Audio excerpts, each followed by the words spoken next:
Everyone, happy Tuesday, happy December.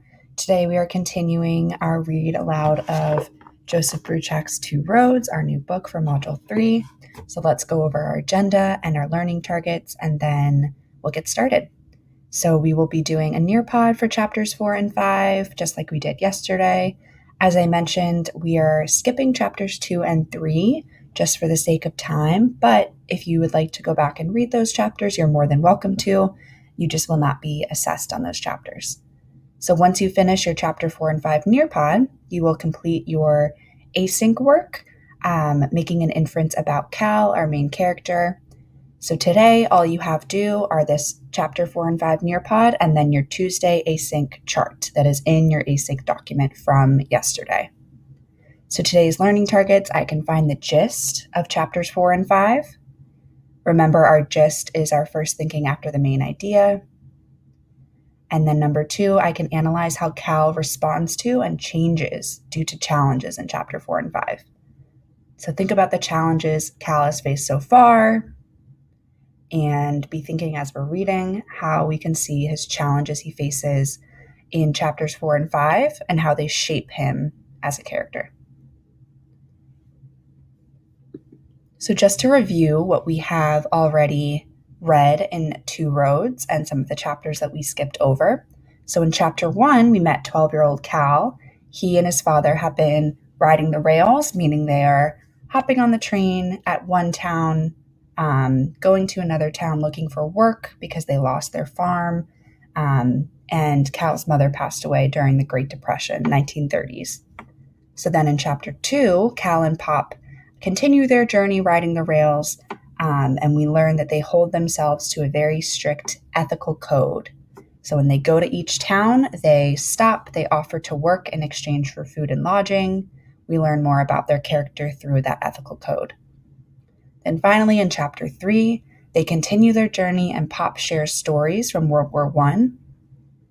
When Pop served overseas, we learned that Pop was a veteran, meaning he served in the war. So we're going to pick up on chapter 4, right around when Pop is discussing his role as a veteran and what he would like to do in the coming months. So we are at the bottom of page 57, starting chapter 4, about halfway through, where it says vets marching on DC, meaning veterans.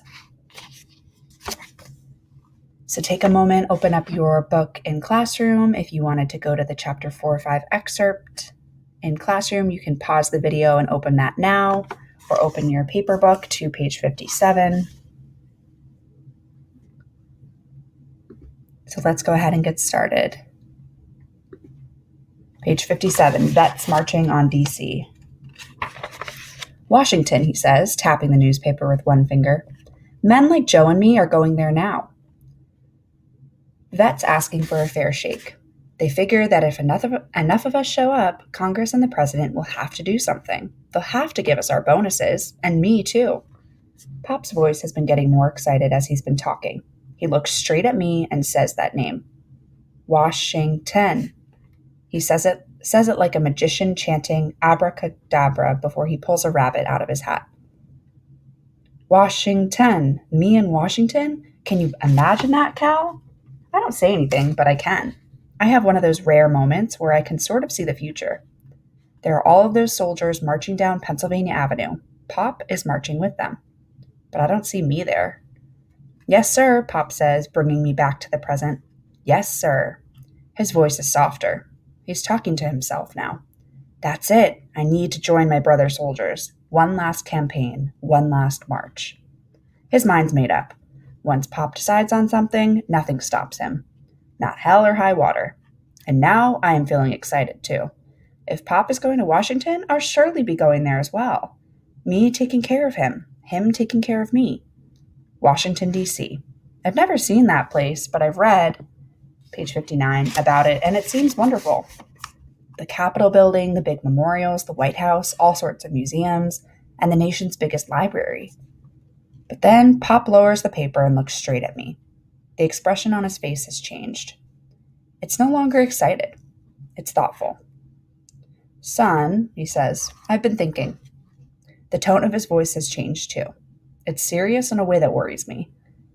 Now that I am going to Washington, now I am confused, especially because of the way he emphasized that one word, I, not we.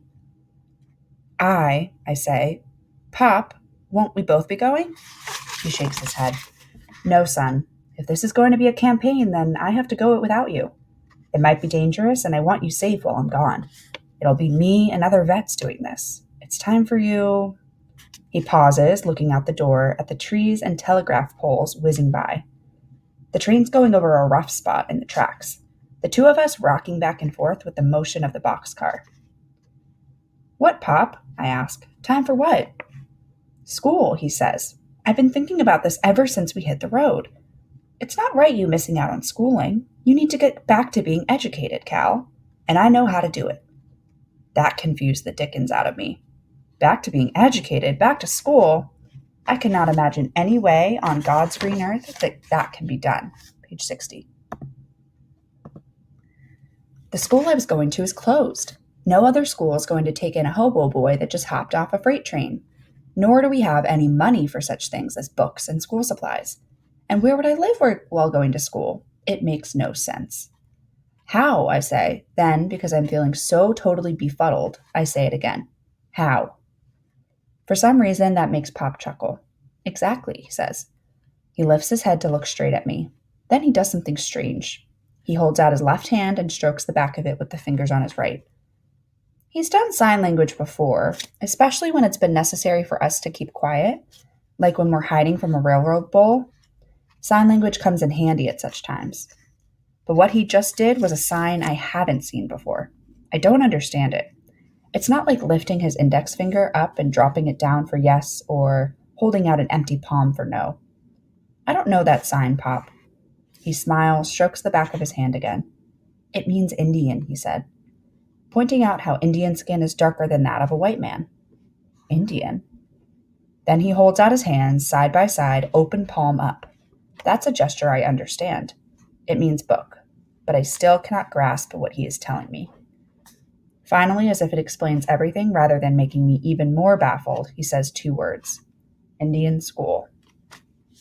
So this is our first stop and jot. Go ahead and jot down the gist of this excerpt of chapter 4. What were the main events? What did we learn about Cal and Pop on their journey on the rails? So you should have written a gist about Pop finding out about this Veterans March on Washington, D.C., deciding he's going to go, telling Cal that he won't be going, and telling Cal about his plan for sending him back to school, to Indian school for the first time. So let's keep reading. Chapter 5. Page 61. Indian school, I stare at Pop. I'm so confused that the words are spilling out of my mouth like water from a tipped bucket. Indian school? They teach you there how to be Indian? Rather than give me an answer, Pop starts laughing. So hard he throws his head back against the boxcar wall behind him. Bang! But he doesn't stop his laughing, even though he reaches up to rub where there's surely going to be a bump. Oh my, Pop says, getting enough breath back into his lungs to actually say something. Wouldn't my old teachers at Chalagi have a fit if they heard that? A school where they teach you how to be Indian. Pop lets out a short laugh like a horse snorting. Then he shakes his head. Nope, son, you could not say that. It is au contraire, as they put it over in France. Just the opposite, understand? I surely do not. But I'm not about to say anything for fear it will start Pop off on another bout of laughing. I just do what I usually do when I have a question. I look at him and I raise my left eyebrow. Pop smiles. It's not one of his happy smiles, but one that can, page 62, best be described as rueful. Of course you don't understand, son. How could you, after the way you've been raised thus far? Raised thus far? That provokes the desire in me to ask what in blue blazes that might mean. But I hold my tongue. Pop is going to explain those strange remarks of his. All I need to do is what he said his own father, a grandpa I never met, taught him.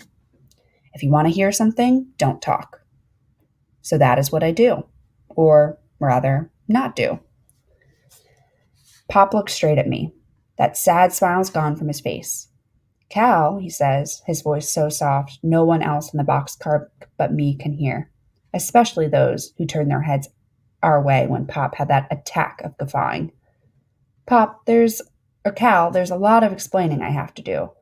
Your sainted mother and I agreed it was best to raise you like we did. But the time has come for me to explain a thing or two. I feel like I'm standing with my feet stuck in mud with water rising around me. So quick stop and jot here.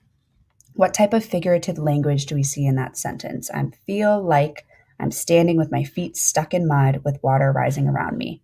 Go ahead and select your answer. Great, you should have selected simile because it uses the word like or as. He feels like he's standing with his feet stuck in mud with water rising around him. He feels overwhelmed, maybe scared. He's feeling stuck. He's not sure where he's going with this story from Pop. So let's keep reading. Even though I don't know what's going on, I can sense that my life is about to change. That scares me.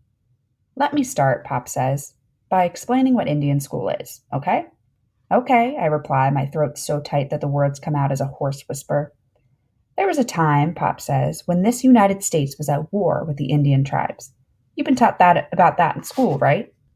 I nod my head, remembering some of those stories. They told how this country was won from the savage Indian tribes who were the enemies of civilization and progress until they were all subdued. Manifest Destiny, how things were meant to be. Page 63. But I'm also remembering when I came home and told my parents about what I'd learned about Indians. Mom would get a funny look on her face, and Pop would say, "There's more to it than that." Then he'd tell me other stories, how when the first white settlers came to America, they were helped by the Wampanoags, how during the American Revolution, nobody would assist General Washington at Valley Forge, till the Tuscaroras and Oneidas bought tons of food and saved his army from starving to death. How the 5 tribes of the South, the Cherokees, Choctaws, Chickasaws, Creeks, and Seminoles, became so much like their non-Indian neighbors with cattle herds and their own schools, even dressing like white people. But then they were driven off their land and sent on the Trail of Tears to Indian Territory. How every promise made between the United States and Indian tribes was always kept by the Indians, but broken by the government. So even though I'd never met any real Indians, I grew up feeling different about them than the other kids in my classes. My thoughts then were always friendly-like.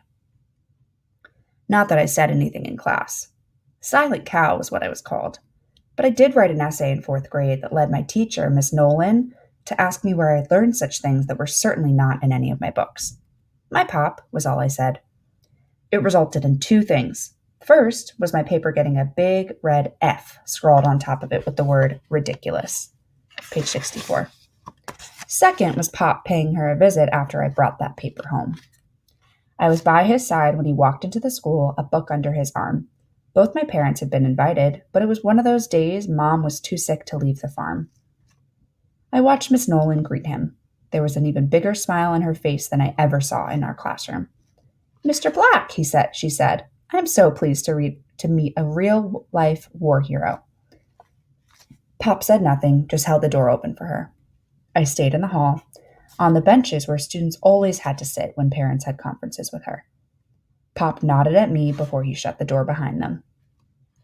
I heard the chairs scrape as they sat down, followed by a question from Miss Nolan. "Now, where did your boy get those outlandish ideas?" This is our next stop and jot, number 3, using context clues in that sentence. What does the word outlandish mean? Now, where did your boy get those outlandish ideas? Pop started answering her then. His voice was so deep and low that I could not make out all the words. What I did hear clearly, and when he paused now and then, was what Miss Nolan said and kept saying. "Oh, just oh." I began counting. She said that "oh" 14 times during the 20 minutes by the hall clock that they were in there. Then there was a moment of silence before Miss Nolan came out of the room. She had the book Pop had been carrying in one hand and a handkerchief in the other. Her face was all red. She walked right past me without saying a word. Page 65. Pop was close behind her. Let's go, he said. That F got turned into a B. I can't say that Miss Nolan liked me after that. Matter of fact, she pretty much ignored me, which was fine by me and a whole lot better than being called ridiculous in front of everyone. The memory takes no more than a heartbeat to go through my mind as I listen to what Pop is saying. There came a time, Pop said, when it was decided that fighting Indians and trying to just kill them off was not the best idea. Part of it was that some white people were sympathetic to what they called the plight of the Indian. Pop pauses. He looks up and to the left. That always means he's remembering something. He takes a breath. To be honest, though, it wasn't conscience that led the government to change its mind about what to do with Indians. Mostly, it was money. You know how much? I say nothing. Pop's asking this question just to set up his own answer to it. He presses his lips together. $1 million, he says, per dead Indian. I cannot help but whistle at that. $1 million? More money than I'd ever imagined. No working man could ever earn that much in 10 lifetimes, even at a whopping $2 per hour. So, Pop says, they figured it was a whole lot cheaper to send them to school and educate everything Indian out of them. First place was the school called Carlisle. Jim Thorpe went there, I blurt out. I can't help myself. Him being one of my biggest heroes, page 66. Like I mentioned earlier, he was even compared to him by my track coach in 5th grade before our school got shut down. Pop nods. Yes, he did. My father pauses for a second to look up and away, lost again in some recollection before he resumes. It was rough at a government Indian school. Being taken from your family and shipped far away from home. First thing that happened after an Indian boy got off the train at Carlisle, and every other government Indian school that came after it, was that they cut off the long hair that the Creator gave him. Then they dressed him in a uniform and taught him how to march like he was in the army. When the bugle sounded at 5 a.m, an hour before breakfast, he had to be up and out on the drill field.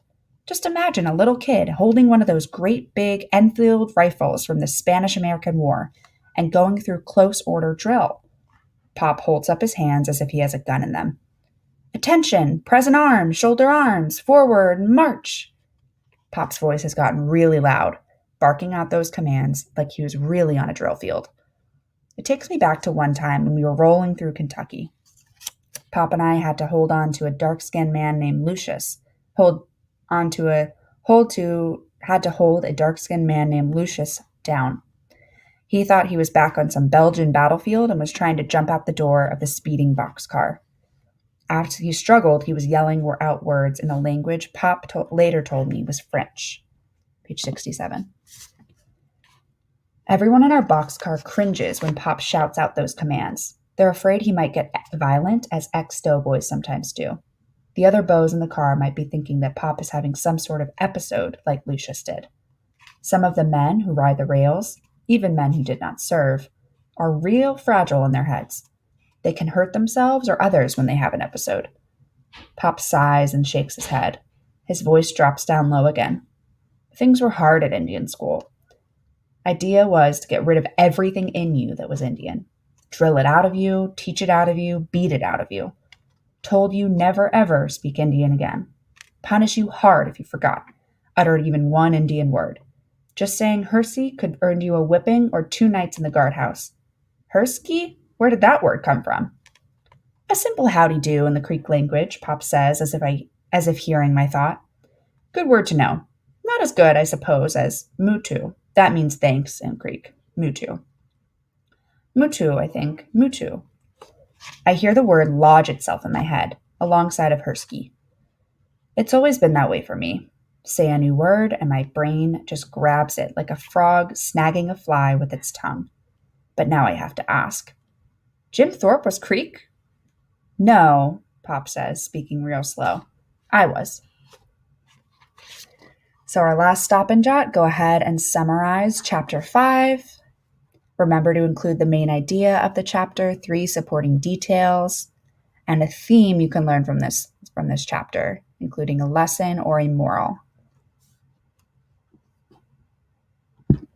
So now that you have done your read aloud of chapters 4 and 5, we're going to do a little bit of work making an inference about Cal.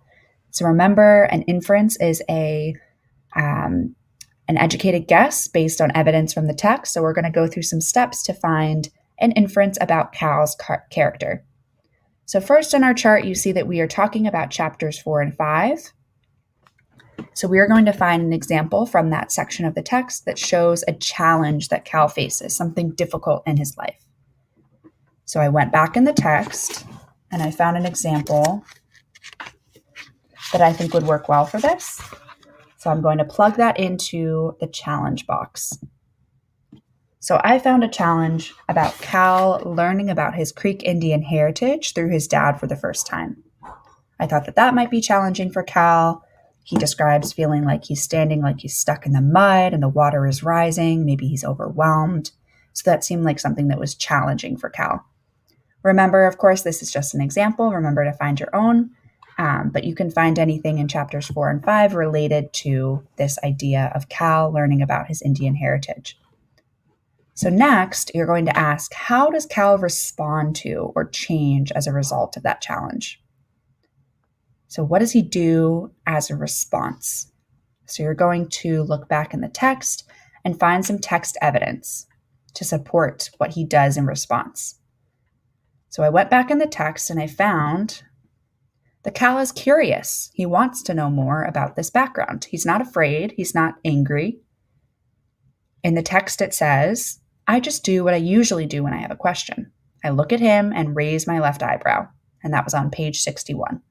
So remember, you put a sentence starter, such as in the text it says, or according to the book, or the narrator says on page 61. You give your quotation marks, you put the text evidence, and you put the page number. Finally, this last right-hand column is asking you for an inference. So what educated guess or inference can you make about Cal's character based on how he responds? So based on what he does in this box, in this text evidence that you found, what does he do? So how can we make an inference about his character? What are the traits of his character? So I said an inference I can make. This shows Cal is open-minded and he's interested in learning more about his culture. So he's not angry or confused. Well, he is confused, but he's not angry or sad. He's curious. He's open-minded. He's interested in learning more. So go ahead and take about 10 minutes to complete this chart. You're going to find a challenge from the text that Cal faces in this chapter 4 and 5. You'll find some text evidence of how he responds. And finally, you'll make an inference based on that response. What can we learn about Cal in this beginning section of Two Roads? So once you've finished that, you are done for today. You've done your Nearpod and your Tuesday ASYNC work. You can go ahead to iExcel and work on our focus skills for this week. You can find those in Classroom. Have a great rest of your day.